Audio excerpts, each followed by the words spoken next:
Hello guys, तर very good morning. तर आज आहे डे 32 ऑफ माय चॅलेंज. तर मी सकाळी लवकर उठली, मस्त छोटीशी टिकली लावली आयलायनरपासून आणि मी निघाली होती मंदिरात, कारण का आज होता मंडे. तर मी विचार केला जाऊन येऊया मंदिरात, मस्त सर्व देवांच्या पाया वगैरे पडूया आणि मग कॉलेजला निघूया. तर मी निघाली मग कॉलेजला. आणि गाईज आज पेपर खूपच टफ होता माझा आणि मला खरंच खूप टेन्शन आलेलं.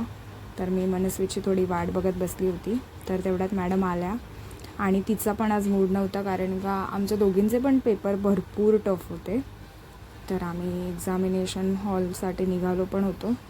आणि गाईज आज आम्हाला भरपूर टेन्शन आलेलं, कारण का माझा होता टॅक्सचा पेपर आणि तिचा होता हिस्ट्री.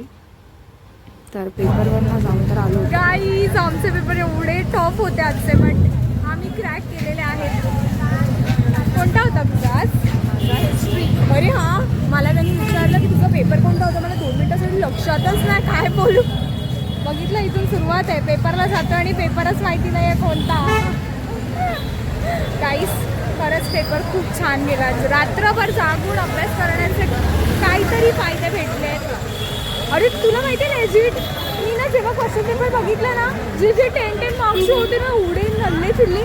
असं वाटलं श्री उगाच एवढं रात्रभर मी जागी राहिली त्या पेपरसाठी. खरंच आजच्या पेपरचा तर झालं होतं, कसा तो गेला होता आता ते रिझल्टवर डिपेंड करतं. पण आम्हाला भरपूर भूक लागली होती आणि आम्हाला कंट्रोल होत नव्हतं. तर असं आम्ही व्हेज रोल खाल्ले होते, जे की यार सिरियसली खूप टेस्टी होते.